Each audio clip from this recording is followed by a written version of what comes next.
Welcome, my name is Oliver. I am a robot, but enough about me. This isn't about me, this is about Saul, and Richard, and video games, and the universe. So come with us, or more specifically, with them, into the safe state, safe state, safe state, safe state, safe state.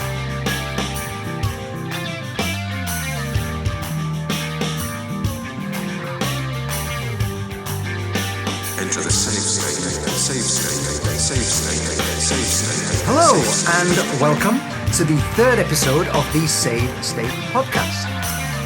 Here we are back again in my bedroom with... Saul, nice to see you. Didn't see you there. How you been doing? I'm good, man. I'm Richard Hornby. Happy to be here. What do you want to be called this week, Richard? Whatever, man. Just don't call me Dick. The Horn? The Horn. The Horn. It's close to Dick, isn't it? Okay, well, let's stick with Chud. Okay, You happy with Chud? Yeah, I'm happy with Chud. I've been told it sounds makes me sound like something a cow would eat, though. And apparently it means something really, really bad in America. I think it means something like a little short. Little stubby dick. Stubby dick, yeah. Yeah.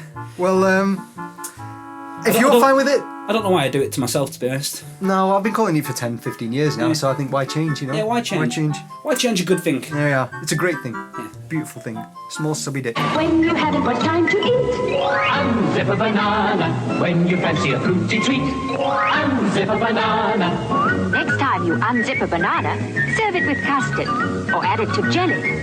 Bananas are delicious when baked, and they go perfectly with your breakfast cereal. Keep plenty in your fruit bowl, and When you fancy a fruity treat, unzip a banana. Let's get into it. What have you been playing this week? Yeah, so this week I actually have put my PlayStation Plus subscription to good use. In fact, that I actually played some of this dog shit. No, I say that with love in my heart, because it's often dog shit, but you know what? The ones I played this month are actually kind of good. Ah. I've not played them all, I've not braved them all, but I have tried two of them. Okay, the first one that I'd like to tell you guys about is a game you get yourselves for free right now. Actually, I just realised this is coming out on Wednesday, so you fucked it, basically. If you like the sound of this, you're going to have to pay for it. If that's on you, it's not on me. Okay, so this game is called Lumo. Have you heard of this game? I have heard of it, but I haven't played it. Basically, Lumo, it's sort of a throwback to the old like Spectrum and Amstrad games. It's like an isometric, I guess, what would pass for an adventure game back in the day. Right. Like, I'm interested. yeah, it's good. It's fun. It's really simple level designs. It's as I say, it's a throwback game, very nostalgic, but it creates one of the cardinal sins of gaming for me: Go on. isometric platforming. Right. I don't know where I'm jumping, and it's basically you want things in a platformer to be in a straight line. You want to jump from A to B, but things that are isometric, basically you have to put your analog stick in a diagonal direction. And for some reason, I don't know if it's just me, but that really messes my head up. I'm not good at isometric gaming. It's like the time I was telling you about when we played what was XCOM. That was it. Yeah. The amount of times that I would just get my troops down shit creek without a paddle just because of the isometric control. I'm like, all right, we put that there, nice and why are you going over there? Oh, I guess that was my fault. Another game that I've played this week, Disc Jam. Have you heard about this song? So, I saw it briefly. Basically, it's Ultimate Frisbee. Yeah. Picture that in your head. Picture the way it looks. It looks like a tennis game. It looks like virtual tennis. It looks like Mario Tennis. When those games go to multiplayer, what happens? It stays the same. Of course it does. Why wouldn't it? One guy passes the ball to the other guy from the top of the screen to the bottom of the screen. That's all you need. So I've been playing this game and I've been enjoying it. Easy to pick up, difficult to master. That old adage, I like it. I love these people. Let's give it the old college try on the multiplayer. So we put this game, this tennis-like game, point A to point B, two guys on one screen, multiplayer. We put it on. This fucking thing splits screen. Why, Saul? Methamphetamine Meth is a terrible drug. It's a terrible drug. Yeah. It makes you make some terrible decisions. This is hockey. I spent a bit of time playing a game called Old Time Hockey, which was, I enjoyed my time with it. It's, if you've never heard of it, then it's coming out for Xbox One, PS4 and Switch. Briefly, in a nutshell, basically it's an ice hockey kind of game simulator, although not simulator because it's the gameplay is totally like arcadey, you know. It puts you in the place of a manager of a 1970s really crappy ice hockey team. And, you got to, kind of like the Mighty Ducks, start off at nothing, train them up, get them better, start winning games and build up the confidence. So it's cool. It's got some fairly interesting stuff that it does in terms of the story. I'm not going to spoil it for you. It's a little bit sluggish. The players don't move that great. Is that purposeful, do you reckon? I don't know. I think... Because I was playing it pre-release, right? So maybe that'll get patched out. But there definitely seemed to be like a time delay from when you pass it to the player before then they actually they're able to react to the inputs. That's a problem, definitely. Anyway, it's a good, I gave it a 7 out of 10. Yeah. If you like ice hockey, then definitely worth checking out. The only thing tougher than turning losers into champions is doing it twice. Quack Attack is back, Jack! Are you ready to fly? The Mighty Ducks are back. Oh, no! Their game is as good as ever.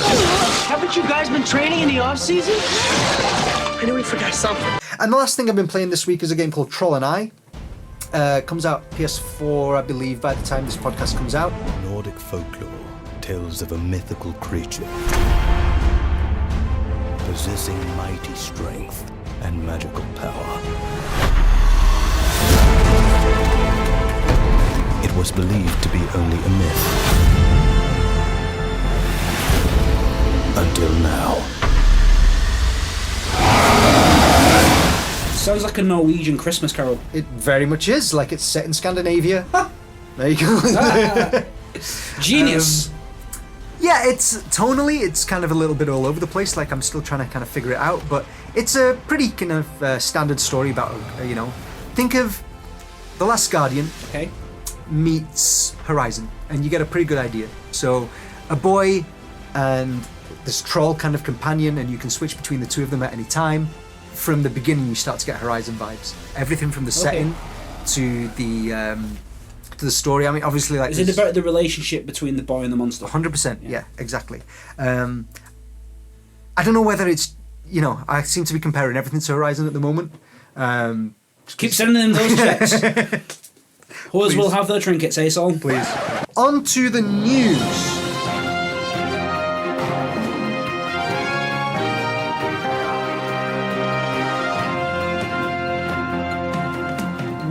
I know this kind of links into a little bit about what else you might have been playing this week. I know you're a big fan of something that happened in the news this week. Care to talk about that? So my beloved Dark Souls bid its farewell, which we all know for a fact isn't true. The last ever piece of Dark Souls content came out this week. Thank God. The Ringed City, I believe it's called. If it's not, then I'm not like a complete idiot, because I do love this series. Basically, the new DLC did come out, and I've started playing it. And I've got to admit, man, the trek to that first bonfire, so the first 10 minutes, I felt series fatigue. I felt it. And then I realised, and I knew in my heart, maybe it was time for things to come to an end. But then I played a little bit further, and this thing turns into a love letter. I love hopping around. A love letter to the series. There's like little references that if you didn't know what you were looking for wouldn't be there, and just everything for the monsters. Like there's these giant apparitions you see off in the horizon just doing crazy out there shit, and it's just something. It's different. It's different from what you normally would expect from a Dark Souls game. Does it revisit some of the areas from the old games? Like, not necessarily copy and paste them from like... there is... That's the whole where the whole love letter thing comes in. I mean, I didn't know if that was going to be an ongoing theme. As I say, I get the feeling I'm about a quarter of the way through it, depending on how big this thing is, I don't know. But there was one bit that was basically the Firelink Shrine from the first game. Not in its entirety, but the bit where, if you ever played where the whole love letter thing comes in. I mean, I didn't know if that was going to be an ongoing theme. As I say, I get the feeling I'm about a quarter of the way through it, depending on how big this thing is, I don't know. But there was one bit that was basically the Firelink Shrine from the first game. Not in its entirety, but the bit where, if you ever played where the crazy serpent dude comes up. Oh, yeah. Did you get that far? Yeah. Yeah, so where he comes up, that bit there, you go through that bit. And that is, awesome. Nostalgia's a beautiful thing. But other than that, I don't know of anything that is going to get recycled and brought back in. I hope there is, because I love that. I'm all about that stuff. But so far, I'm having the best time playing this game. doing my thing, invading other players as a mad spirit, using a spell so I turn into a tree and no one knows it though, just following people around like an ambush predator, waiting for the apex moment to take people out. And so what do you think this means for the future of Dark Souls? Do you think that that's it? No, of course not. Anything that makes money in the video games industry, they're going to make sequels. It does. I don't care who you are and what you say and what your philosophy about the art of the industry and the ethics behind what quitting while you're ahead. I don't believe you. I reckon we are going to see a couple of years off here. But then there's going to be another Dark Souls game someday.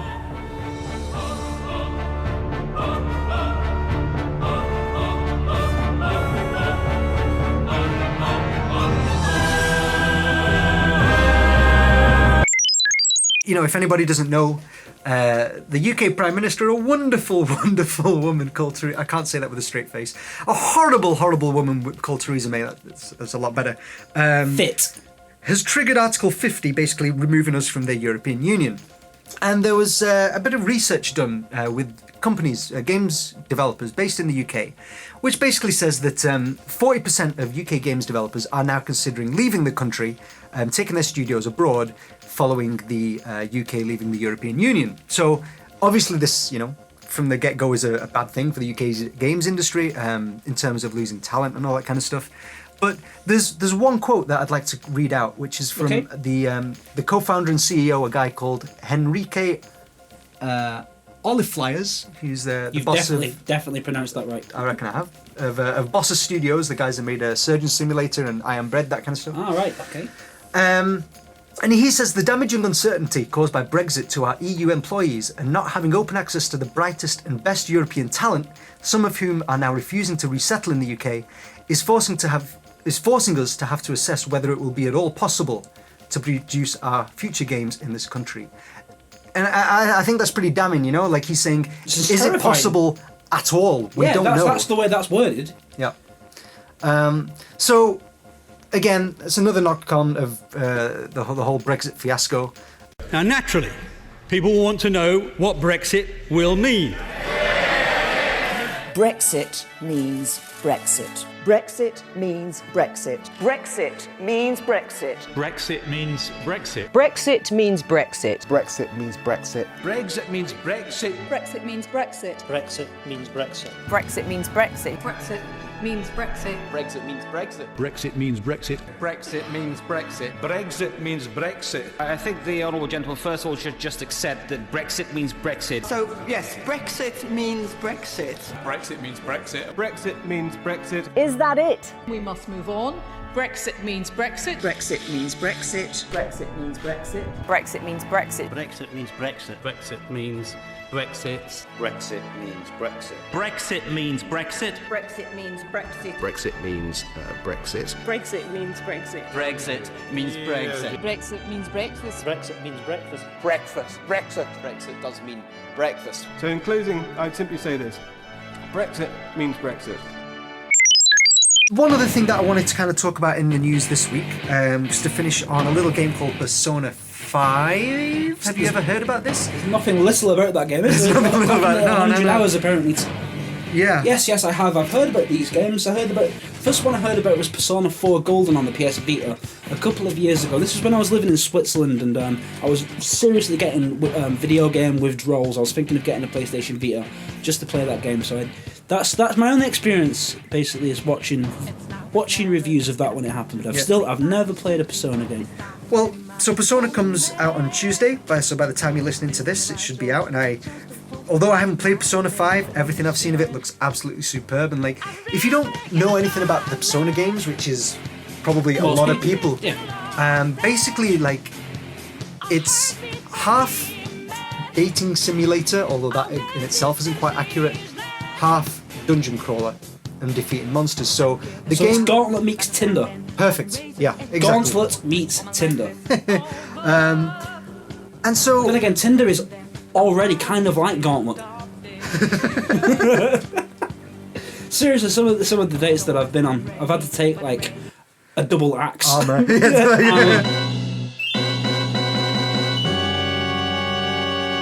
It kind of takes place in two halves. You are a Japanese student. Usually you move to this new town. In this case, the Persona 5, it's Tokyo. Is it different from, because obviously there's a number 5 in that title. Is it carrying on from something else, or are we going with the Final Fantasy rule here? No, so they all take place in the same universe, but there are, very small references to the other games, but they're totally separate in terms of stories, separate characters, this kind of thing. Gameplay-wise, again, like they do carry on the idea of a persona which each character has, which then can transform and help them in battle. So that's kind of like half of the game. Now, the other half, like I said, you are a high school student in Japan. So, you start off in the morning, you get the tube to the high school. Is this going to get pervy? As pervy as you want, Chug. It's Japanese, and it's about high school girls. So, no, I don't think that's quite fair.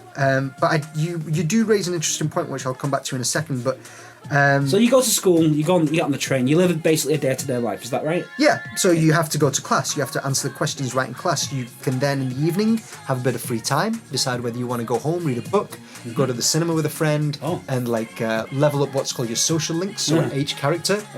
You get to improve kind of your status with that character, and then that brings extra added bonuses in battle. So it's an incredibly deep game. Yeah, it sounds and super Japanese, super stylized. I've seen. Oh, it's incredibly stylized. I mean, even the menu on this is dripping with style.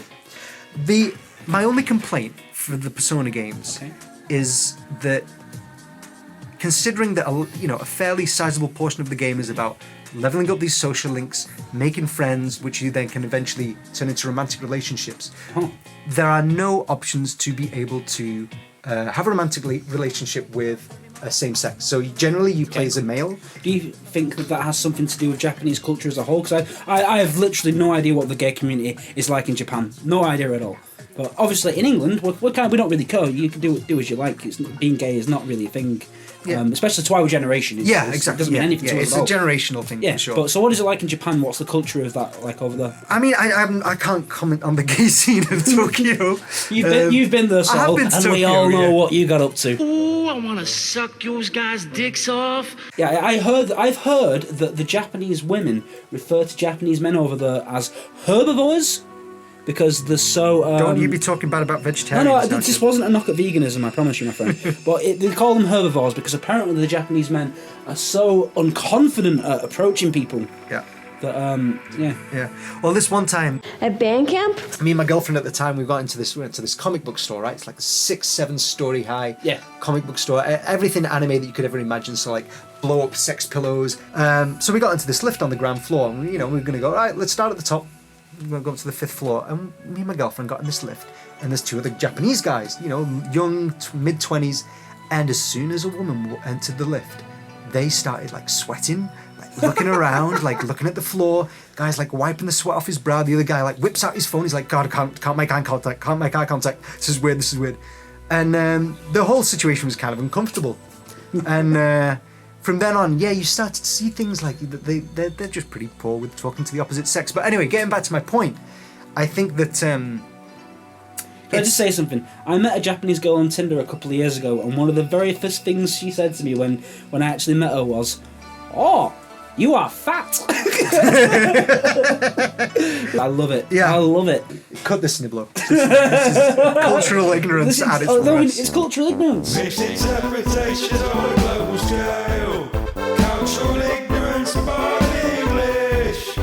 English cultural ignorance. Na na na na na na football.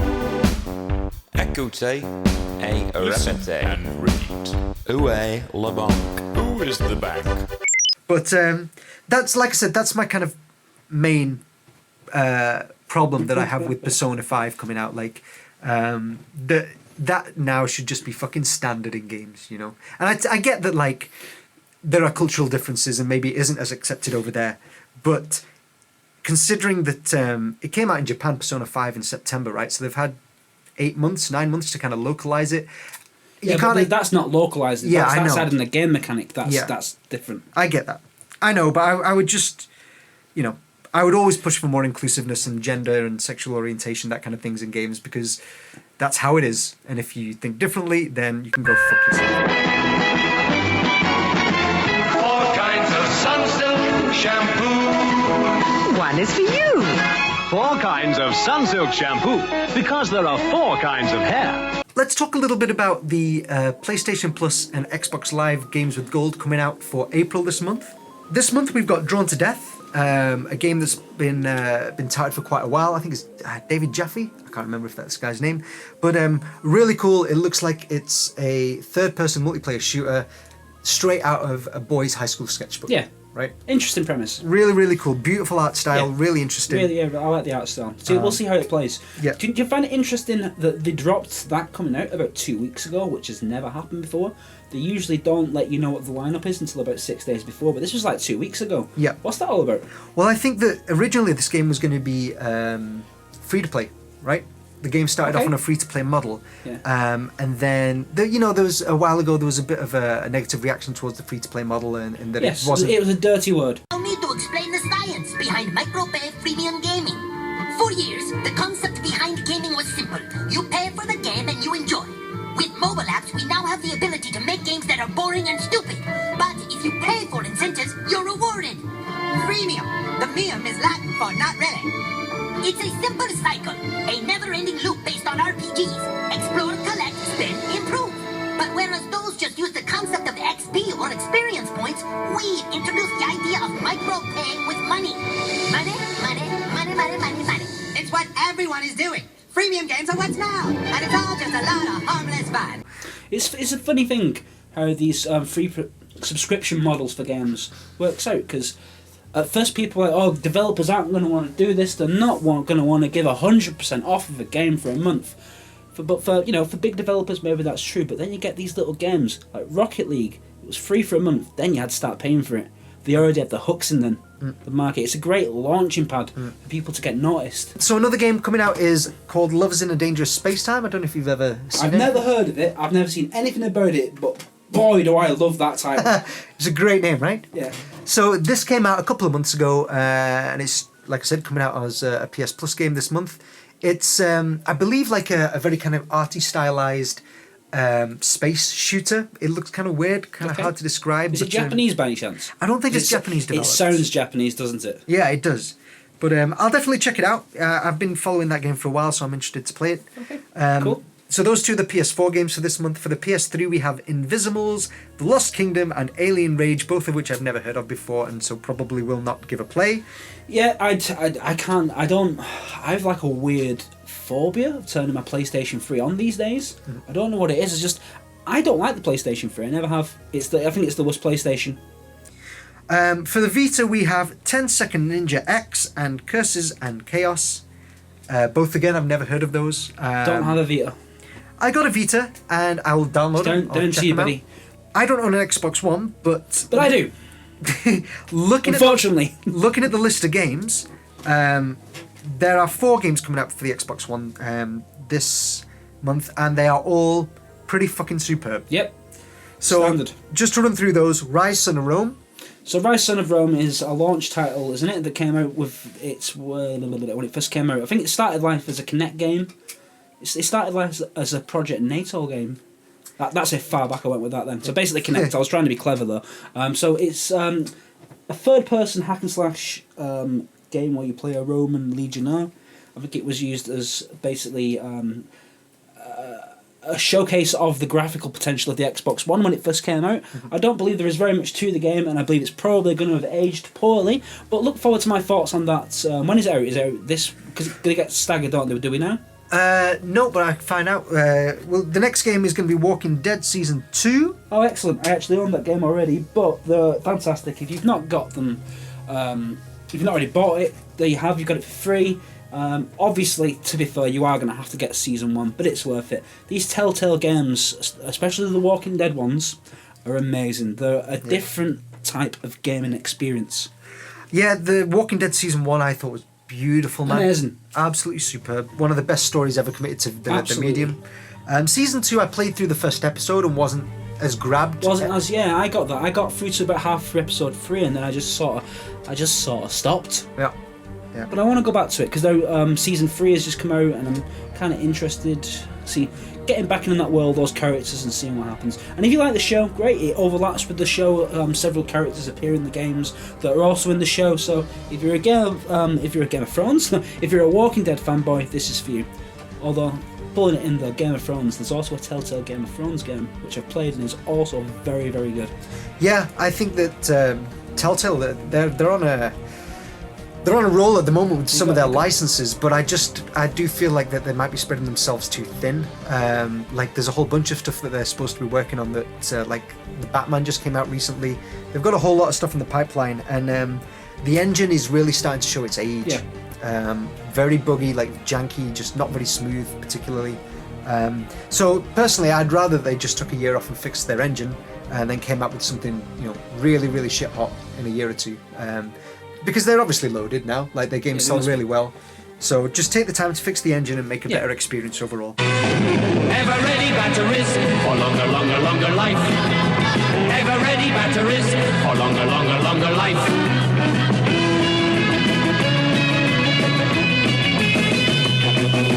Get some power in your transistor radio. Load up with an ever-ready power pack for that big sound sensation. So talking about Persona, I think that's going to lead us nicely onto our question of the week.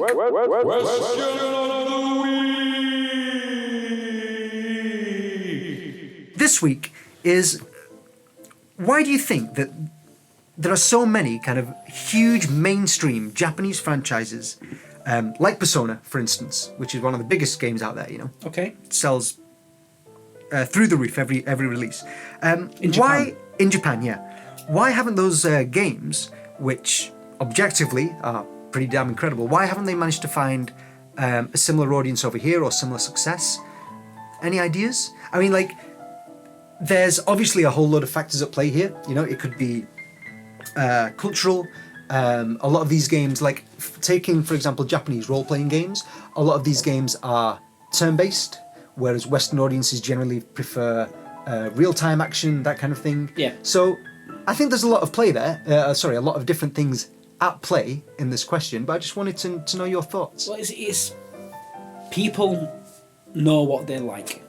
And what I mean by that is people like what they feel comfortable with. People, more often than not, fact of life, they don't like being outside of their comfort zones. I mean, a lot of us would like to pretend that we do, but we don't.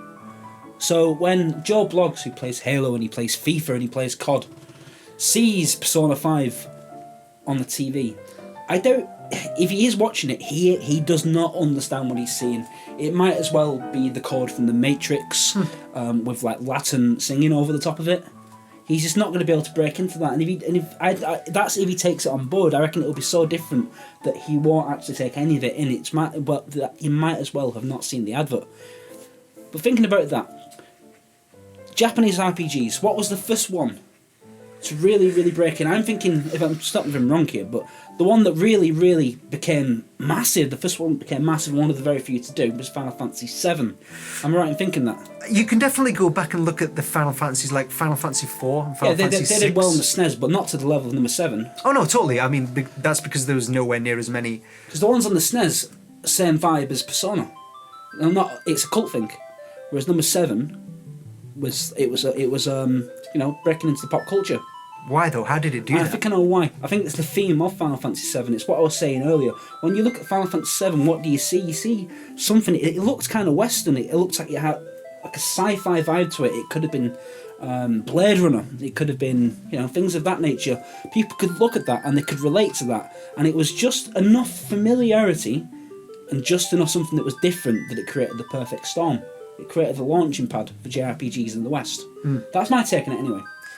I think that JRPGs have always had like a very small but very rabid fan base for them in the West. And I think you're right, Final Fantasy VII was definitely one of the first big JRPGs to break through. And even mechanics from Final Fantasy VII have now found their way into Western developed games. Such as?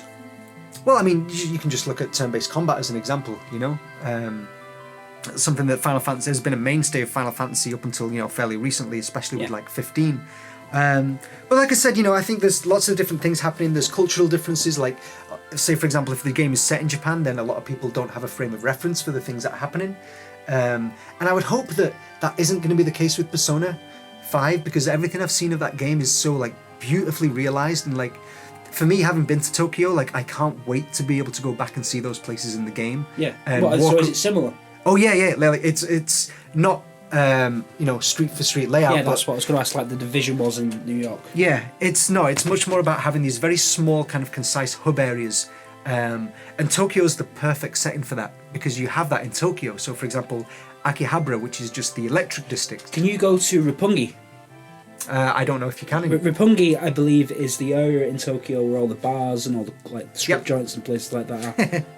I don't know. I'm excited about that. I got a high school make me look good, does it? dating simulator. I do not know. But Gauntlet Tinder. Yeah. I think that I'm really excited to jump into Persona 5. Part of it is a nostalgia kind of thing for me about just loving Tokyo and wanting to go back there. I'm so incredibly jealous that you went there. Someday, I'm going to go there. I'm going to watch a wrestling show at the Crocodile Hall. I'm going to climb Mount Fuji. I'm going to go to Roppongi. But seriously though, you Japanese men, don't be like the pandas. Get involved. Romance your woman. Pandas, man, they're coming from two single British dudes who still live with their parents. Romance those ladies. So thank you everybody for joining us one more time. This has been the Save State Podcast. Mine has been Saul Muscat. You can find me on Twitter at MyNameIsSaul. Also in the studio has been... Hi, Richard Hornby. Thank you very much for inviting us into your bedrooms, your showers, your car, whatever. Yeah. Just thanks for listening as well. Thanks for listening. I didn't mean that to sound as pervy as it did. That was weird. It was a bit creepy. It really did that. Especially how you started off with bedrooms. Yeah, I don't know why I did that. Thank you for inviting me into your bedroom. I got problems. Yeah, so you can find him on Twitter. You can't find me at all. Please do leave me alone.